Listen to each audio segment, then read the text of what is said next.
O assinante da NET hoje tem a satisfação de ter aqui conosco o professor Emanuel França, figura, vamos dizer assim, de ponta da dermatologia brasileira e pernambucana, um homem inovador em tudo e que vai nos responder algumas coisas que temos dúvida a respeito de tratamentos. Primeiro, da mudança que a dermatologia teve há 40 anos atrás, infelizmente, quando eu estava começando esse tempo todo. Então, a dermatologia era uma especialidade que tratava mais de doenças venéreas, de coceiras, pruridos, de uma maneira geral. E hoje isso mudou muito. Então, a dermatologia hoje é uma especialidade que entrou na estética, certo? E veio para ficar tratando a pele, que, vamos dizer assim, é a roupa das pessoas. Então, o Dr. Emanuel vai dizer hoje o que é o que é que tem em termos de preenchimento, em termos de peeling, certo? Essa coisa toda. O que é que tem de mais moderno? Perfeito. Primeiro, agradecer o convite do Leão, né? É um prazer estar aqui com vocês. E eu concordo quando ele fala que a dermatologia mudou muito nos últimos anos. É importantíssimo também lembrar que nós não perdemos o enfoque clínico, né? Nós continuamos ainda a fazer a parte clínica, a ensinar a parte clínica e, sem dúvida nenhuma, a parte da cosmética veio para ajudar todos nós. E em relação ao que existe mais moderno, seriam a parte dos lasers, a parte dos preenchimentos, que a gente pode falar gradualmente ao longo da nossa entrevista. O que é um preenchedor definitivo? Então, nós temos um preenchedor definitivo, uma substância que você coloca e ela, teoricamente, não é metabolizada, ela permanece dentro do organismo naquele local.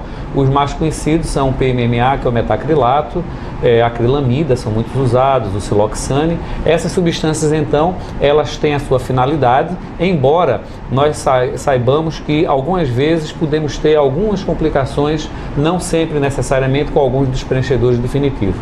Mas a ideia é essa, que ele é colocado e ele está ali por um tempo realmente bastante prolongado. Eu diria que talvez até mesmo não com os preenchimentos, mas sim com os preenchedores, com quem faz o preenchimento. Talvez a maneira de ser feita, isso dá mais complicação do que propriamente com o material usado. Isso. Ou não?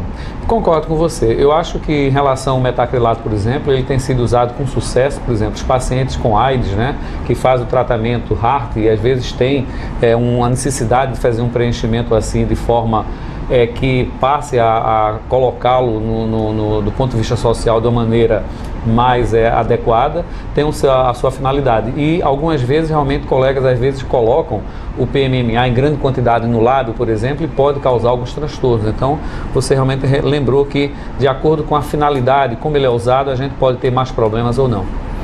E os que são absorvíveis, tipo o ácido hialurônico, como ele é um melhor preenchedor, porque é reversível, o que é que realmente você acha? Ou cada caso é um caso? Eu diria que no mundo hoje a gente usa com mais tranquilidade o ácido hialurônico.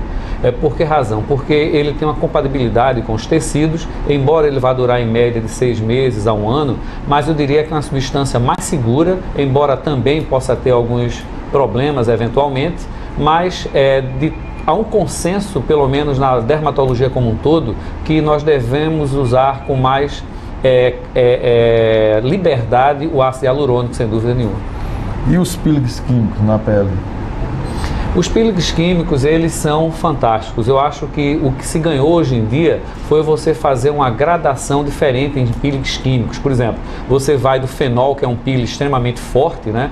Onde você deve fazer com muitos cuidados, dentro de um bloco com assistência cardiológica, com assistência para se evitar problemas renais, até peelings bem leves, como é um peeling de ácido retinóico. E então você tem diferentes substâncias, como o ácido lático, como o ácido pirúvico, e dessa maneira, hoje em dia, você consegue fazer peelings químicos maravilhosos de acordo com a necessidade do paciente. Sem dúvida nenhuma, eles têm o seu espaço e eles são muito bem usados hoje em dia na dermatologia, na cirurgia plástica, com bastante sucesso. Uma pergunta feita pelos assinantes da NET, já que é um assunto que tem mexido com muitas famílias,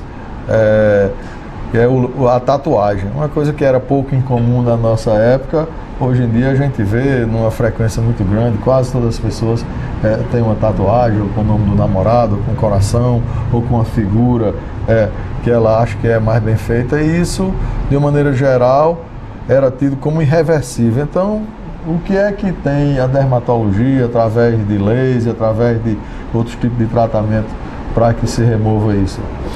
Então, Leão, eu acho que as tatuagens, elas podem ser removidas assim com uma boa resposta com laser de rubi, com laser alexandrite, com neodymium. Então, nos últimos 10 anos eu tenho usado muito o rubi e ultimamente também o neodymium. O que deve ficar bem claro para o paciente que é possível retirar essas tatuagens, mas a gente precisa às vezes de 5, 10 sessões. É um processo gradual, é um processo que às vezes é dispendioso para o paciente, principalmente se ele tem tatuagens de grande tamanho, mas eu diria que é possível. O conselho que eu dou para aquelas pessoas que vão fazer uma tatuagem, que realmente estejam bem seguras disso, porque às vezes não é tão fácil você tirar uma tatuagem quando você quer reverter o processo.